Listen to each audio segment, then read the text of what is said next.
మీకు ఇన్విటేషన్ ఎలా వచ్చింది? మా కాలేజ్ ద్వారా ఇట్లా ఒక ఈవెంట్ ఉంది ఆ రోజు అని చెప్పేసి వస్తే మా స్టూడెంట్స్ అందరం కొంతమంది కలిసి వెళ్ళాం. Very good. ఇంతకు ముందు ఏం చేసేవాళ్ళు మరి మీరు లా చేరక ముందు? ఇంతకు ముందు IT employee madam. IT software. ఎందుకు లాలోకి రావాలనుకున్నారు? లాలోకి రావాల్సి వచ్చింది మేడం. అదే ఎందుకు అంటే నా ఎక్స్ గర్ల్ ఫ్రెండ్ ఒక అమ్మాయి, శ్రావ్య అనే అమ్మాయి, నా పైన రాంగ్ కేసు పెట్టింది. ఓకే. ఆ రాంగ్ కేసు పెట్టడం వల్ల నేను ఫైట్ చేసుకోవడం, అంటే ఇక్కడ సొసైటీ ఎలా ఉందంటే అమ్మాయి ఒక అబద్ధం చెప్పినా ఏడ్చినా కూడా నమ్మేస్తున్నారు. కానీ అబ్బాయిలు ఇన్నోసెన్స్ ప్రూవ్ చేసుకోవడానికి లా చేయాల్సి వస్తుంది. అంత అవసరం లేదు, లాయర్ని పెట్టుకున్నాను. నేను లాయర్ని పెట్టుకున్నాను కూడా. అవును, లాయర్ పని చూసుకుంటారు. ఇప్పుడు నేను యాక్చువల్లీ కొంతమంది అడ్వకేట్స్ నేను వెళ్ళిన వాళ్ళు కొంచెం కమర్షియల్ గా ఉన్నారు, నాకు న్యాయం జరగలేదు. సో అంటే నాకు హెల్ప్ చేస్తున్నట్టు చేస్తూ అవతల వాళ్ళకి అదర్ పార్టీకి హెల్ప్ చేయడం జరిగింది. ఇక్కడ పాయింట్, అసలు మీరు లాలోకి ఎందుకు రావాలనుకున్నారు? ఇప్పుడు మీరు ఒక పాయింట్ చెప్పారు, నా పైన రాంగ్ కేసెస్ పడ్డాయి. ఏం పడ్డాయి, ఏమని పడ్డాయి, ఎన్ని పడ్డాయి? నా పైన 3 కేసులు పడ్డాయి మేడం. ఏంటవి? ఫస్ట్ కేసు ఏంటంటే 354D, 500, 509. 354D అంటే స్టాకింగ్, వెంట పడ్డము. 500 డెఫమేషన్, 509 వచ్చేసి modesty of women. Second case వచ్చేసి 354D అగైన్, మళ్ళీ 506 క్రిమినల్ ఇంటిమిడేషన్. అంటే ఫర్ ఎగ్జాంపుల్ ఫస్ట్ ఎఫ్ఐఆర్ తీస్తావా తీవా, లేకపోతే నేను ఏమైనా చేస్తాను అనే టైప్ లో బెదిరించడం, అది సెకండ్ ఎఫ్ఐఆర్. థర్డ్ ఎఫ్ఐఆర్ వచ్చేసి మీడియాకి వచ్చానని చెప్పేసి మళ్ళీ థర్డ్ ఎఫ్ఐఆర్ సైబర్ క్రైమ్ లో. సో ఇవి ఎందుకు పడ్డాయంటే నేను యాక్చువల్గా ఒక సినిమాలో ఒక 30 లక్షలు ఇన్వెస్ట్ చేయడం జరిగింది 2019లో. ఇన్వెస్ట్ చేసినప్పుడు ఆ డబ్బులు నేను పర్సనల్ లోన్స్ తీసుకొని పెట్టాను. పర్సనల్ లోన్స్ తీసుకొని పెట్టడం వల్ల మళ్ళీ బ్యాంక్ వాళ్ళకి కట్టాలి కదా, బ్యాంక్ వాళ్ళు వస్తున్నారు మా ఇంటికి. సో ఇప్పుడు నేను ఆ డబ్బులు కట్టమని అడుగుతుంటే వీళ్ళేమో వేరే వాళ్ళకి అమ్మేశారు, పాత ప్రొడ్యూసర్స్ కొత్త ప్రొడ్యూసర్కి అమ్మేశారు. కొత్త ప్రొడ్యూసర్ దగ్గరికి వెళ్ళి అడిగితే ఆయన ఏమో వాళ్ళ మీద కేసు పెట్టుకో, నాకు సంబంధం లేదంటారు. వాళ్ళ మీద కేసు పెట్టాను, క్రిమినల్ కేసు 2021లో, 2022లో సివిల్ కేసు. ఆ సివిల్ కేసు పట్టుకొని ఒక అడ్వకేట్ దగ్గర నుంచి ఇంకొక అడ్వకేట్ దగ్గరికి వెళ్ళాను, కావేటి శ్రీనివాసరావు గారు అని. ఆయన దగ్గర జూనియర్ లాగా ఈ అమ్మాయి శ్రావ్య అనే అమ్మాయి చేస్తుంది. ఆ శ్రావ్య అనే అమ్మాయి దగ్గరికి వెళ్ళాను. వెళ్ళినప్పుడు ఈ కేసు విషయంలో మేము ఇద్దరం ఫ్రెండ్స్ అయ్యాము. ఫ్రెండ్స్ అయ్యి అట్లాగా మేము కొచ్చికి, కేరళకు కూడా వెళ్ళాము. అట్లా లవ్ డెవలప్ అయింది అండ్ మేమిద్దరం పెళ్లి కూడా చేసుకుందాం అనుకున్నాం.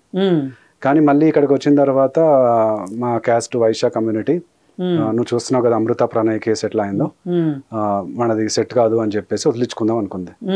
సో అందుకని నేను డబ్బులు అడిగాను. ఏవైతే ప్రొఫెషనల్ ఫీజు తనకి 2 lakhs ఇచ్చానో దాంట్లో 1 lakh ఇచ్చాను. ఆ 1 lakh నాకు రిటర్న్ అడిగాను. ప్రొఫెషనల్ ఫీజు, లాయర్ కి ఫీజు ఇచ్చారు మీరు? లాయర్ ఫీజు అది ప్రొఫెషనల్ గా ఇచ్చారు. ప్రొఫెషనల్ గా అంటే ఇది పర్సనల్ ప్రొఫెషనల్ రెండు మిక్స్ అయిపోయింది. ఎలా అడుగుతారు? అదే ఇప్పుడు కేసు నాది వాదిస్తుంది అనుకోండి, అవును వాదిస్తున్నప్పుడు ఇంకొకటి మీరు పర్సనల్ గా మీకు నచ్చి పెట్టుకొని ఉన్నారు, ప్రొఫెషనల్ గా కూడా మీరు అసిస్ట్ చేసుకున్నారు తను. ఓకే, అసిస్టెంట్ లైక్ అంటే నా కేసు మీరు వాదిస్తున్నారు, దానికి సంబంధించి ఫీజు ఒకటి ఏదో ఇచ్చుకున్నారు. ఆవిడ 2 lakhs అడిగిందండి.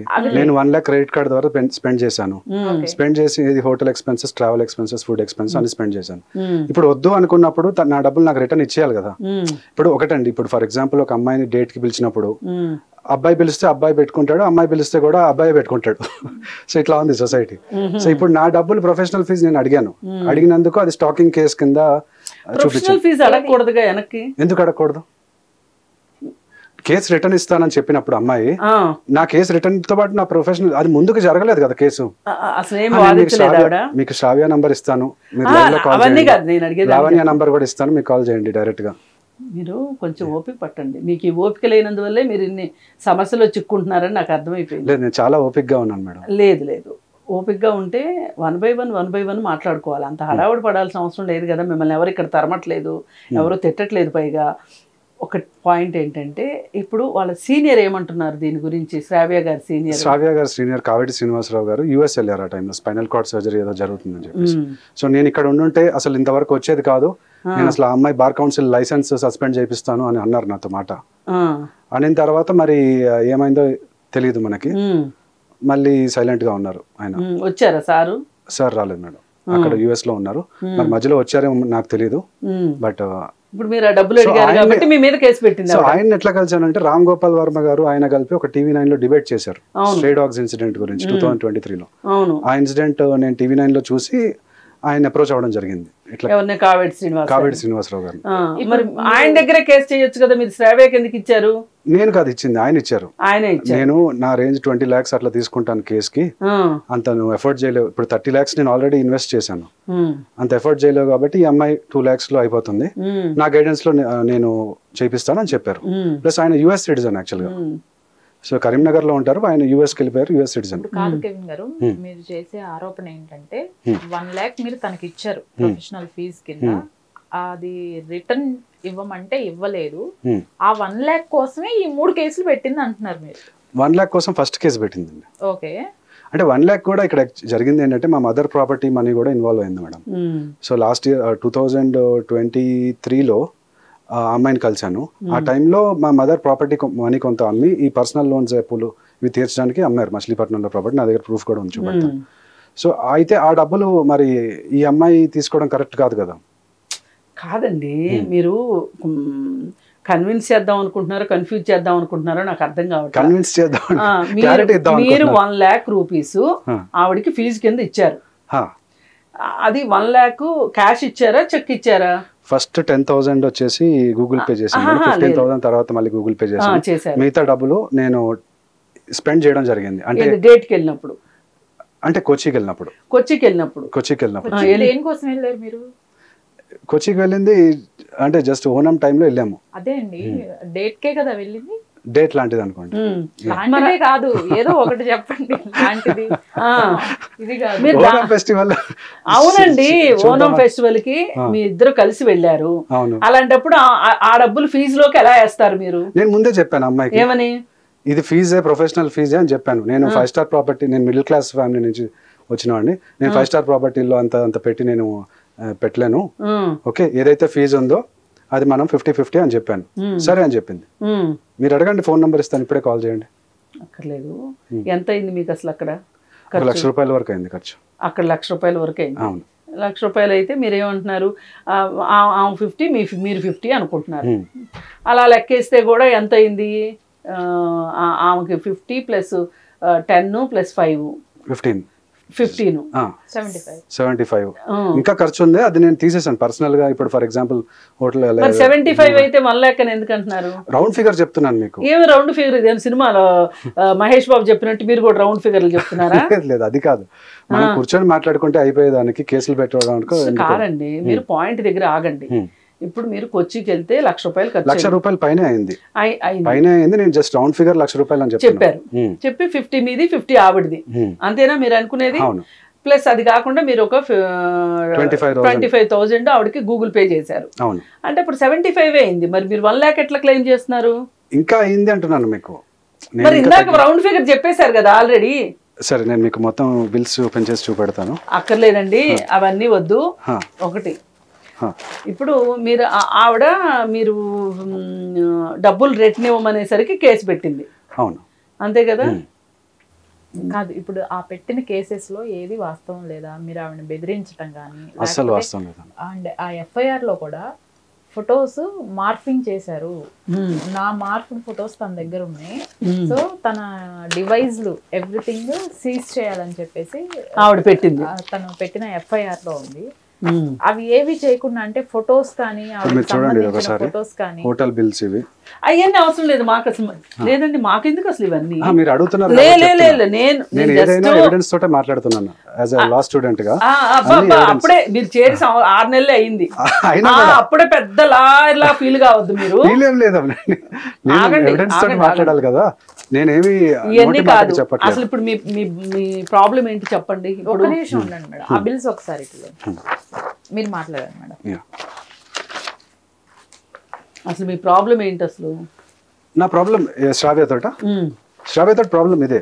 నా పైన రాంగ్ కేసు పెట్టింది. డబ్బులు అడిగినప్పుడు అది ఏదో తన కోసం నేను జిమ్కి వచ్చాను అన్నట్టు రాంగ్ గా రాసింది. మీరు వెళ్ళలేదా జిమ్కి? వెళ్ళాను, కానీ ఆ జిమ్ లొకేషన్ ఆల్రెడీ తను నాకు ముందే పంపించింది, ఇంతకు ముందే. అది కూడా మీకు ప్రూఫ్ చూపెడతాను.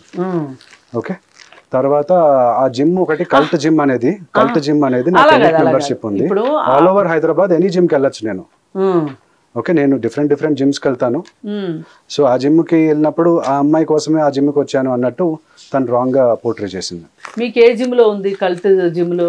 కల్ట్ ఎలీట్ మెంబర్షిప్ ఉంది మ్యామ్. ఎలీట్ అనేది ఎనీ జిమ్ కి వెళ్ళొచ్చు. ఇప్పుడు ఇక్కడ ఆపోజిట్ లో ఒక జిమ్ ఉంది కల్ట్ది, దానికి కూడా వచ్చాను, అక్కడికి వెళ్ళాను. మీరు అసలు ఎక్కడ ఉంది? మీరు సబ్స్క్రిప్షన్ నేను ఉండేది నాచారంలో. అవునండి, అక్కడ జిమ్ లో మీరు డబ్బులు కట్టారు. అది కాదు, నేను ఫర్ ఎగ్జాంపుల్ కొచ్చికి వెళ్ళాను అనుకోండి, కొచ్చిలో కూడా జిమ్ కి వెళ్ళొచ్చు. అరే నేను అడిగేది అది కాదండి, మీరు వెళ్ళొచ్చు, ఆల్ ఓవర్ ఇండియా వెళ్ళొచ్చు అంటే ఎక్కడైనా వెళ్ళొచ్చు. కానీ అసలు మీరు జాయిన్ అయింది ఏ జిమ్ లో? హబ్సిగూడలో జాయిన్ అయ్యారు. ఎప్పుడు జాయిన్ అయ్యారు? ప్రాబబ్లీ జనవరి 2023 ఆ టైంలో.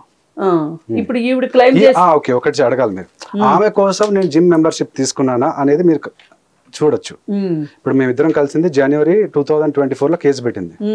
సో జనవరి 2024 లో జిమ్ మెంబర్షిప్ తీసుకుని ఆమె కోసం వెళ్ళానా అనేది దాన్ని చూస్తే తెలిసిపోతుంది. నేను ఎప్పుడో తీసుకున్నాను, ఆమె కూడా నా జిమ్కి వచ్చింది, హబ్సిగూడ జిమ్కి, నేను ఆమెను తీసుకెళ్ళాను. సో రిలేషన్షిప్ లో ఉన్నప్పుడు అవన్నీ ఉంటాయి కదండి. ఇంకా ఉన్నాయి బిల్స్. మీరు ఇప్పుడు ఇచ్చిన బిల్స్ నేను కౌంట్ చేస్తే 1 lakh అబోవ్ ఉన్నాయని అన్నారు కదా. నేను మీకు ఇవి అంతా కావాలంటే నేను మీకు ఇప్పుడే చూపెడతాను. సరే, ఇప్పుడు ఒక పాయింట్ చూడండి కేవిన్ గారు, 1 lakh కోసం ఒక అమ్మాయి రిలేషన్ లో అప్పటి వరకు మీరు ఎన్ని మంత్స్ ఉన్నారు? ఎన్ని మంత్స్ ట్రావెల్ చేశారు? రిలేషన్ శ్రావ్య తోటి జూలైలో పరిచయం అయిందండి. కేసు పెట్టింది జనవరిలో, అంటే నెక్స్ట్ జనవరి 2024. Just 9 months. జూలై అంటే ఒక 6-7 months అనుకోండి. 6-7 months లోనే ట్రావెల్ అయిపోయింది, బ్రేకప్ అయిపోయింది. ఇదంతా ఇప్పుడు ఫాస్ట్ జనరేషన్ అండి, చాలా ఫాస్ట్ గా ఉంటుంది. అరే ఈ జనరేషన్ ఏంటో మాకు తెలియనంత అమాయకులు ఏం కూర్చొని లేము ఇక్కడ. అన్ని మీరే చెప్తారు ఎట్లా?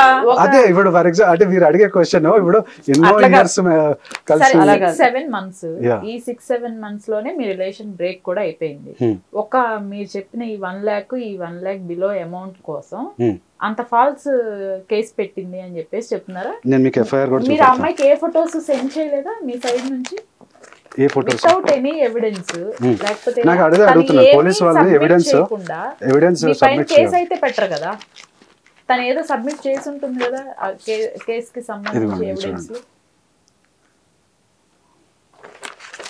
అదే అదేంటో ఎవిడెన్స్ పోలీస్ వాళ్ళు బయటకు చెప్పాలండి.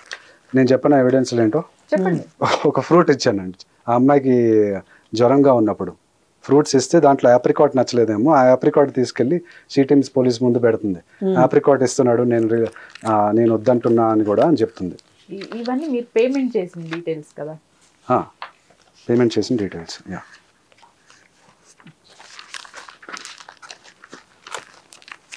మీకు ఎఫ్ఐఆర్ కూడా ఇస్తాను, ఒకసారి చూడండి.